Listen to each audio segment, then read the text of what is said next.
Hello everyone. In this session, let us have a look at the input transfer and how the interface is going to deal with the input transfer.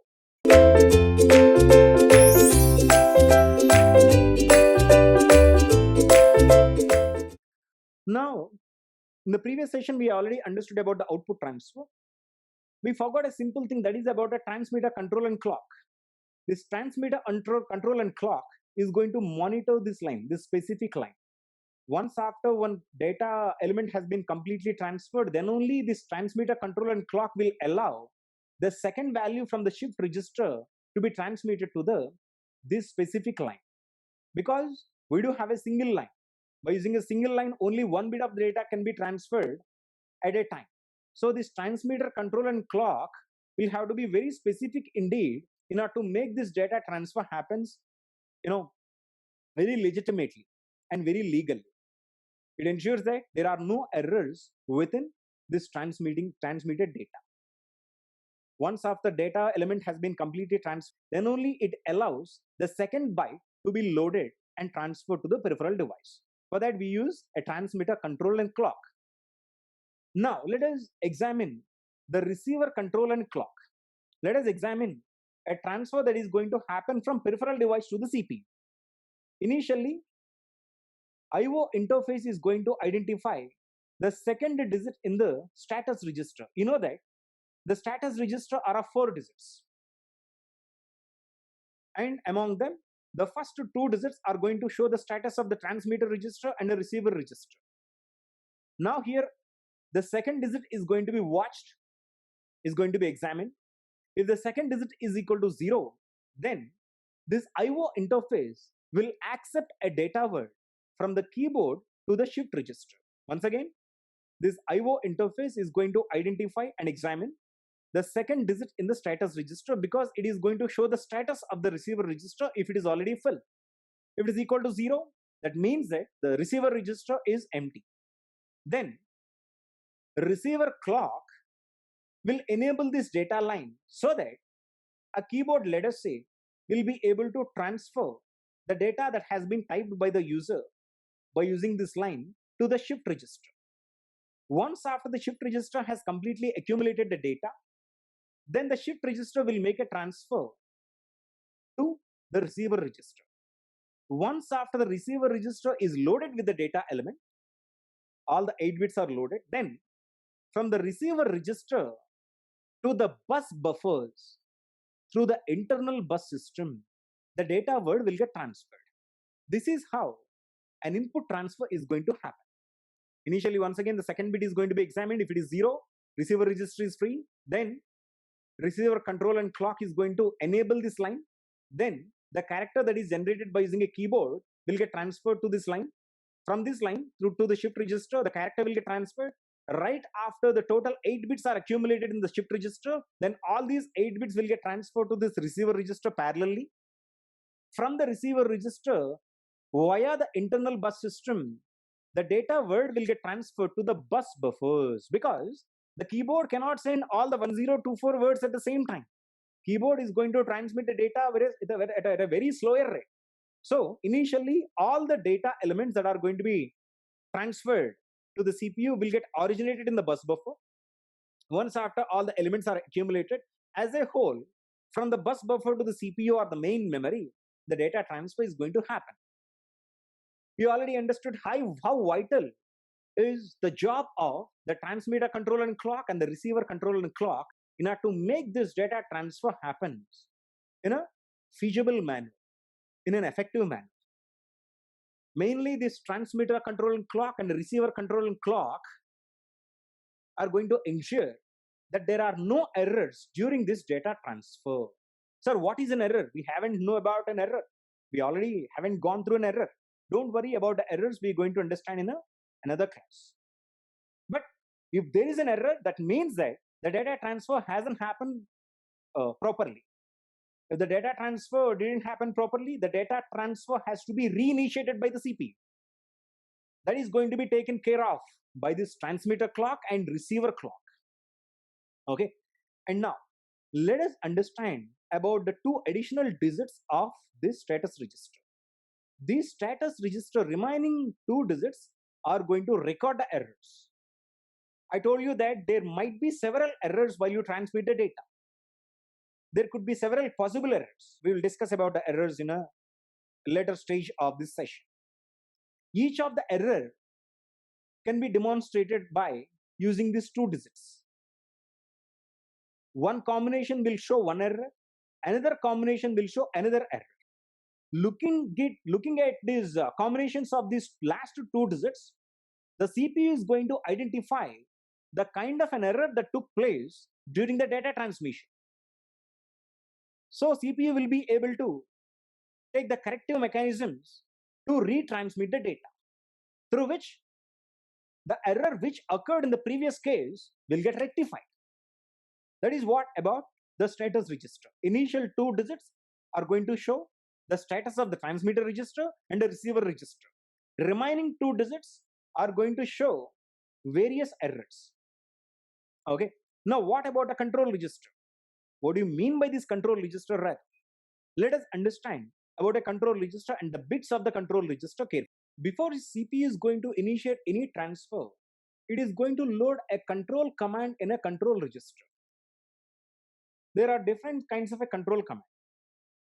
The first one is itself called a control command.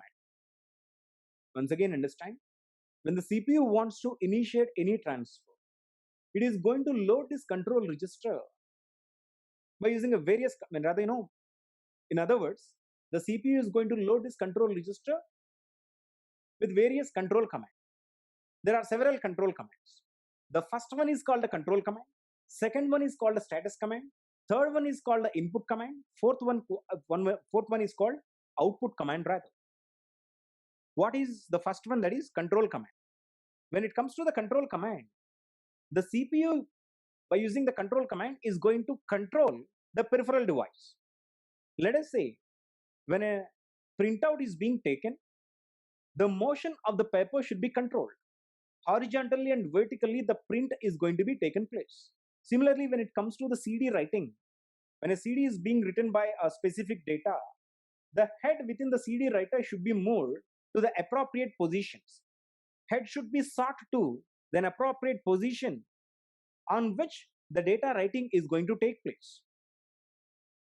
This is going to be achieved by loading a specific control command within the control register. Once again, in the control register, CPU will be able to load various control commands. The first one itself is called a control command. When a control command is loaded, the CPU will be able to control the function of the peripheral device, the motion of the peripheral device. Various peripheral devices will be controlled in various manners, various fashions. The way the printer is being controlled is completely different by the way the scanner is going to be controlled, because the type and the purpose are entirely different. In the printer, we should take care of the motion of the paper. In the scanner, we need to take care of the motion of the light. When it comes to the CD drive, we should be able to take care of rotating the CD. At the same time, we should also be able to take care of the motion of the head to the right position. So by loading the appropriate command in the control register, the peripheral devices that are going to be dealt with currently by the CPU is going to be controlled. The first one is the control command that is going to be loaded into the control register. The second one is called a status command. What is the status command? During a transfer, let us say the CPU is in a transfer. CPU is making a transfer of 1024 words to the printer. During this transfer, CPU may wish to check the status of this transfer. Is the transfer happening properly?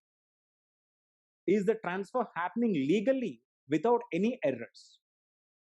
By loading an appropriate status command into the control register, various conditions of this transfer will be checked. If all the conditions are satisfied, then it means that this transfer is happening without any error. If one of those conditions are failed, then that means that this transfer is experiencing some errors. When it is experiencing some errors, that errors will be recorded in the status register. You already knew that the least significant 2 bits of the status register are going to record a specific kind of an error. But for that, in order to check for any error, a status command is going to be loaded in the control register by the CPU. When it is loaded, then the system is going to check for any error within the transfer. If there is an error found out, immediately that error will be loaded within the status register, will be recorded here and demonstrated here by using the last two digits. The second one is a status command. The third one is a input command. What is an input command? If it is an input transfer, the control register will be loaded with an input command. Let us say there is a transfer from keyboard to the CPU. When there is a transfer from keyboard to the CPU, input device to the CPU, then that comes under input command, or the input transfer. During the input transfer, I don't require the transmitter register, shift register, and transmitter control and clock. I do just require this shift register, this receiver register, and this receiver control and clock. So in order to ensure that the proper devices, we will use appropriate commands. Either it could be an input command during an input transfer, or it could be an output command during an output transfer. During the input transfer, I don't require these units. During the output transfer, I don't require these units. So in order to activate and enable appropriate components, I do use either an input command or an output command. The way the transfer is happening, by the way the transfer is happening. Now, let us understand this unit, the controller of the total interface, how the controller is going to function. Let us have a look.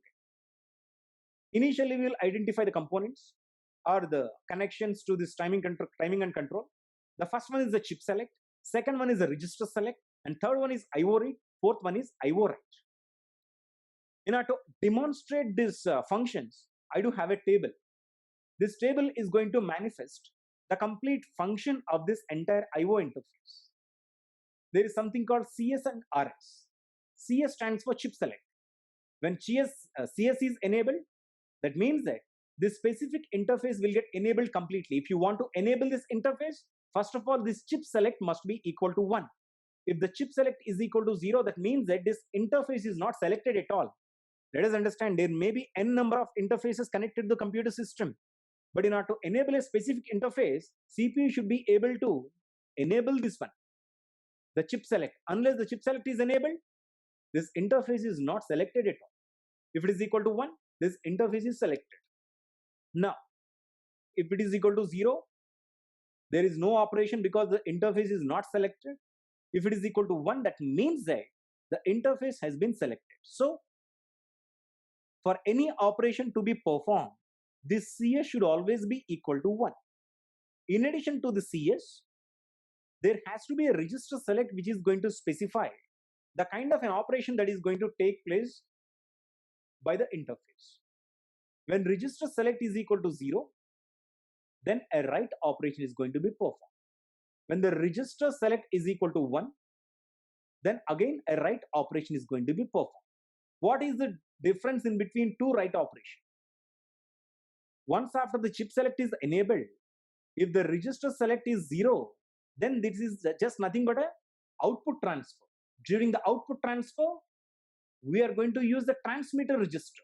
During the output, you already knew that a data word will get transferred from bus buffer to the transmitter register. In order to enable the transmitter register, we use the combination of a register select which is 0. So the operation will be equal to write, after which transmitter register will get selected and the data word will get transferred to the transmitter register. And if this is equal to 1, register select is equal to 1, a write operation will be performed. A control word will get transferred to the control register. Similarly, when it is equal to 0 and read is enabled, then the receiver register is going to be transferred with the data, and the read operation, when the read input is enabled, then the status register is going to be transferred with the data. Once again, let us understand about these operations carefully. CS, chip selector, must be equal to 1. Now, read and write, there are additional 2 lines. Let us understand all these things as a whole in order to understand them completely, the operations of the interface completely. When the chip select is equal to 1 and register select is equal to 0 and write operation is enabled, then transmitter register will get selected. Chip select is equal to 1, register select is equal to 1, in addition to which write input is enabled. Then control register is going to be selected for transmitting the data. Chip select is equal to 1 and register select is equal to 0 and read operation is enabled. A read will be performed on the status register, rather receiver register. Chip select is equal to 1 and register select is equal to 1 and read operation is performed. Then a read operation will be performed on the status register. This is exactly various registers are going to be selected by using the various combinations of the input combinations for this timing and control, rather the controller for this interface. This is the entire working principle of an interface for a computer system. In order to communicate with the peripheral devices, I do require this interface.